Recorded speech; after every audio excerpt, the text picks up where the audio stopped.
Welcome back to Callahan's Corner. We asked the questions, answer them live right here on Facebook. Had a great user submitted question here regarding the analysis and scheduling reports inside Service Autopilot. So without any further delay, we're going to open up the screen in normal fashion here and dive into it. But the question is a really, really good one asked by many of the Service Autopilot members inside the user group here. But a lot of folks here, a comment was posted, just discovered to create analysis scheduled manager, a whole way I approach numbers and stats, thanks to SA.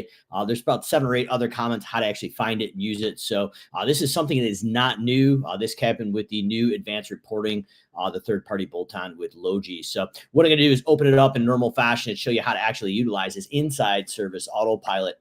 Before I do that, I want to put some context of the power of the reports can be driven through the analysis and the actual scheduler. So if you're looking at the new KPI reports inside Service Autopilot that we've developed, there's some ones you definitely want to take a look at here. So the first one is going in and being able to grab your actual versus budgeted time. So this is a report that you can use to raise your prices non-emotionally to the penny. So with this data in here, we can run automated analysis and drive them up into reports and literally see how much we need to charge per penny. So if our goal in this example was $55 per man hour, in this example, we'd have to raise our price by $5.04. On this one, we would leave the price the same. So we have non-emotional pricing ability. The next one I want to look at is especially around the automated reports and how that is going to tie in specifically to the information that you've got going on. So we're going to look at our automated daily and weekly reports. And what this is going to do is be broken down per logged in crew. So we can have the automated reports double checked. We have a clock time, a budgeted time, and a dollar amount. Those are the variables we always need when we go out and dispatch a job. And what this report is going to do is come right into your inbox every morning at about 3:34 in the morning from the previous day. So you have daily reports for the previous work. And we can have a summary of the previous week coming in there. And we'll see this as a percentage. It's hard to see, but this crew here would have all the jobs listed for the whole day. And it would be a percentage.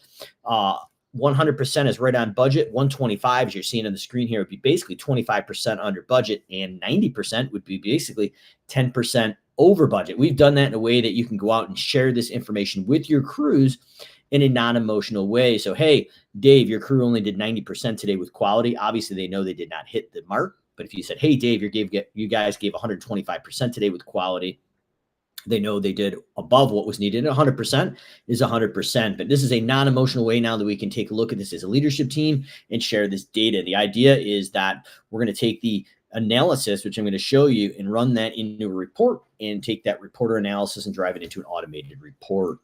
The next thing we'd like to look at is maybe your NPS to social review. So what is your net promoter score from 1 to 10? If your clients are unhappy, maybe we should have an automated report like we have on the screen here.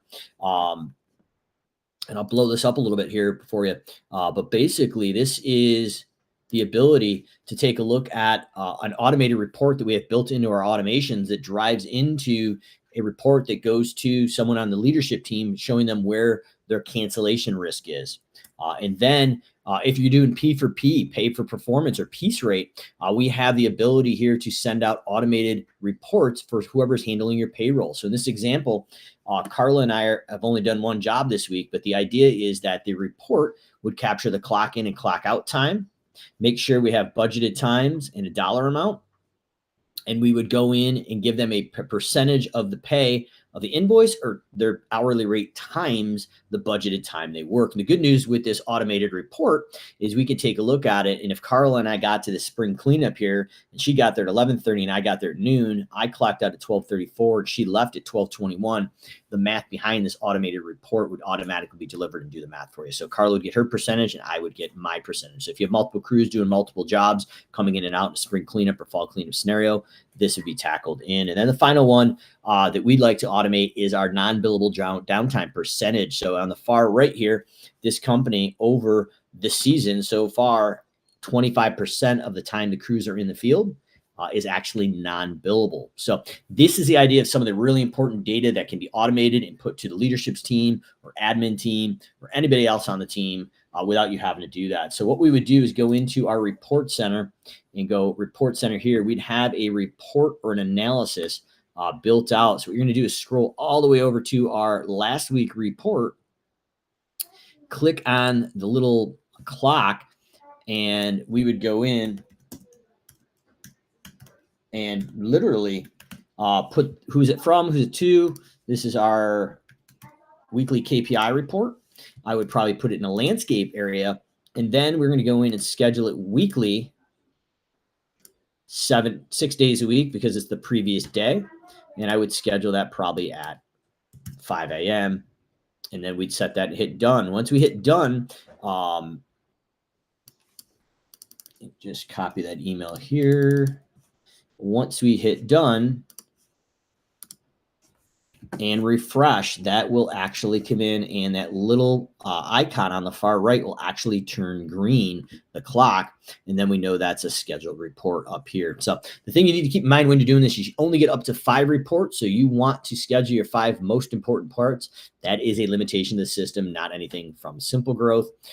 So we can go in and schedule those reports and analysis. If we go into the report center, the other question or thought around this was going in and creating a analysis right here. And this is the foundation of those reports. So analysis accumulates the data and drives it up into a report. So we can select some data, and let's just say we were taking a look at our timesheet entries, wanted to know something about our employees clocking in, clock out of the job. So we're going to go in and we're just going to put their clock time, end and start time, and work type, and the date. And we can go in and do our time entry resource.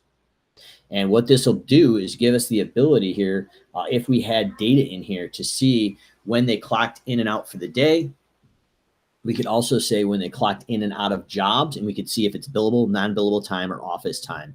So that's an example of some of the data here. I don't have that obviously in this test account, but I want to expose you to some of the data as you continue to go in, and that would be the job sheet entry as well. So comments, questions, drop them below. Main thing is, if we're going into the report center, we hit the little clock, we can go in and schedule these reports or analyses, and the report centers, this is how we build them. And the reports that I would be looking at on a high level are how to raise your prices with no emotion. So automated job cost reports based on the historical data, and your desired revenue per man hour. This report can be delivered to you probably around the middle of July and the end of November, December, when you raise prices and renew contracts. I'm doing a daily and weekly automated report sent out for budget versus actual for crew accountability and accountability of the office to make sure the data's in there. I'm going to do an NPS to social review. NPS, basically, it's a cancellation risk report. So we know who's happy and who is not happy. We can help them out. And if we're doing P for P, I would have this run out either weekly, bi-weekly report, all automated, pulling the data from Service Autopilot. And finally, you want to keep a track on that non-billable percentage time. Even if you're doing P for P, you guys are on the same team now. You want to help those crews make better decisions. Callahan's Corner, you ask the questions, we answer them live right here on Facebook.